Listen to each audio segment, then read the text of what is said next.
Welcome to the channel. Please don't forget to like and subscribe. So we're going to go ahead and get right into the video. It seems that the case between Destiny Payton from Love and Marriage Huntsville versus her ex-husband LeBerick Williams has come to an end. The final order has been issued in the case. We have the documents and we're going to go ahead and read them. The documents are up on the screen. As we can see, they were electronically filed on August 14th, 2024. So in the Circuit Court of Madison County, Alabama, we have LeBerick Williams versus Destiny L. Williams and the Department of Human Resources, also known as DHR. Now, DHR wasn't initially listed on the court case, but as we know from previous videos, LeBerick did subpoena them for some records they apparently had regarding the family. And it reads, Final order. This matter was set for hearing pursuant to a regularly scheduled and published trial docket for the week of June 4th, 2024.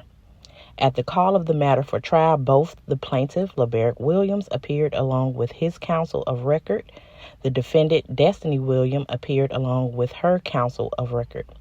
The matter is before the court on the plaintiff's petition for contempt. The court proceeded to hear testimony and receive exhibits into evidence. The court, having considered the pleadings, evidence, exhibits, arguments, and testimony presented, or tennis, during the course of this trial, enters the following orders and findings. Number 1, the parties to this action were divorced by this court on April 12, 2021, which decree of divorce incorporated a joint settlement agreement between the parties, outlining and addressing their areas of agreement, child custody of their child, and disposition of the formal marital residence. Number 2, said divorce decree was modified by an entry of a modification order by this court on May 1st, 2023. Pursuant to said modification order, the parties were to share the true joint custody of the minor child. The defendant was ordered to pay certain medical expenses and to provide certain items of personal property to the plaintiff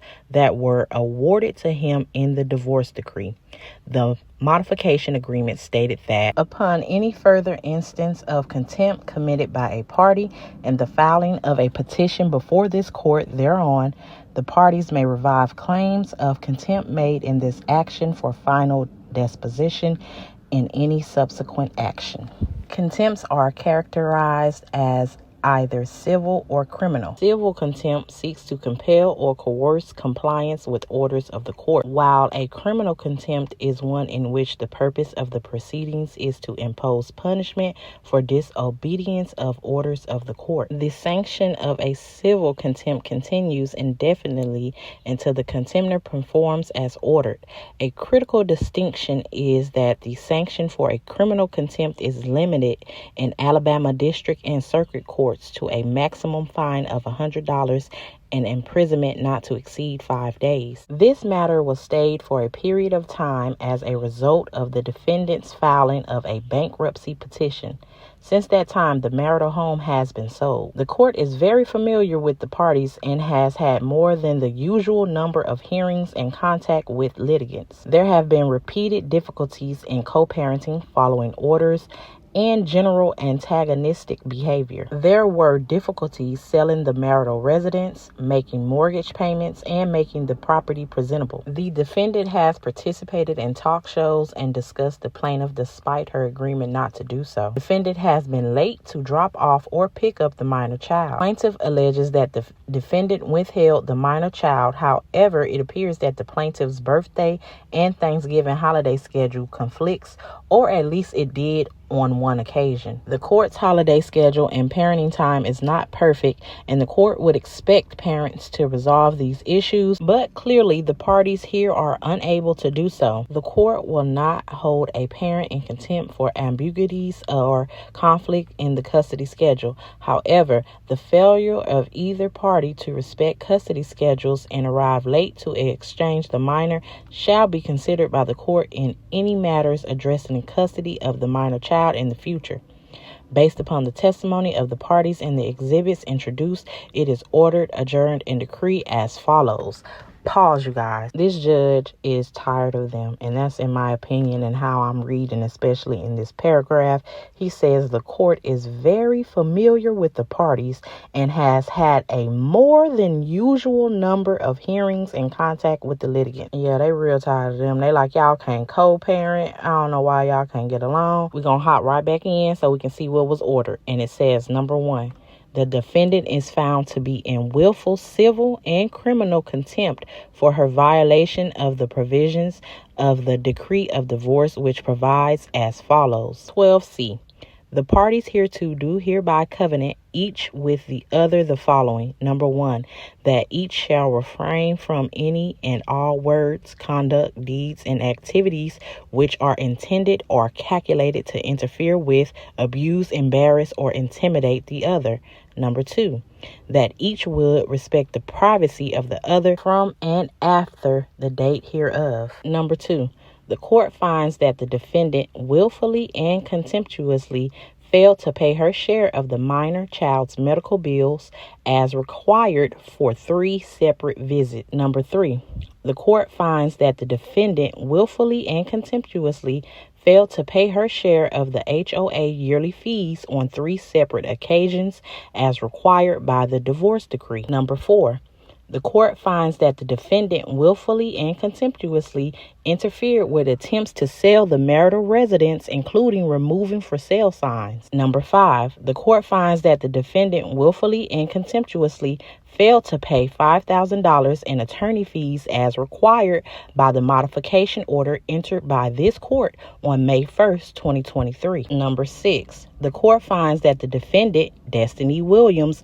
is guilty of 9 separate acts of criminal contempt. V. Destiny Williams is sentenced to 5 days incarceration in the Madison County Main Detention Center, and it has the address, for each of the said 9 acts of criminal contempt, with each sentence of 5 incarceration to run consecutively for a total of sentence of 45 days, suspended for a period of 2 years on the express condition that the defendant complies fully, completely, and faithfully with the orders of this court in the future, including the orders contained herein. The court did not impose sanctions, including incarceration, for numerous other times the defendant failed to comply with the court's order, in hopes that the defendant will change her behavior such that such actions do not need to be addressed in the future. Number 7, the defendant shall be responsible for and pay the sum of $12,779.13 for the attorney fees incurred by the plaintiff for the service of his attorney in this matter. The defendant shall pay said sum to the plaintiff within 30 days of this order. This award constitutes a judgment in favor of the plaintiff against the defendant, for which execution may issue pursuant to Rule 62 of the Alabama Rules of Civil Procedure. Number 8, the defendant shall pay the sum of $1,170.77 to the plaintiff for her share of unpaid medical bills for the Valley ENT and Dr. has the name, as contained in the plaintiff's exhibit number 27. The defendant shall pay said sum to the plaintiff within 30 days of this order. Number 9, the defendant shall pay the plaintiff the sum of $639.83 for her share of the homeowner association fees and assessments. The defendant shall pay said sum to the plaintiff within 30 days of this order. Number 10, the defendant shall be responsible for and pay the sum of $4,093.64 for the unpaid mortgage and escrow fees since September of 2022. The defendant shall pay said sum to the plaintiff within 30 days of this order. Number 11, all other relief requested is hereby denied. Number 12, all provisions of the prior decree and modification not herein above modified shall remain unchanged. And it says done this 13th day of August 2024, and it's signed by the circuit judge. So wow, it's been a lot. Destiny has been found guilty. Her sentence was suspended. She does have to pay LeBaric, and if we go ahead and tally up all those amounts listed, it looks like Destiny was just ordered to pay LeBaric around $19,000. In my opinion, she was lucky to escape having to serve those 45 days that she was sentenced to. It seems that the court is fed up with her behavior, and it looks like LeBaric walked away with a win. Let's hope that they can now move forward and co-parent for the sake of their son. Y'all let me know what y'all think down below in the comments, and I'll see you all in the next one.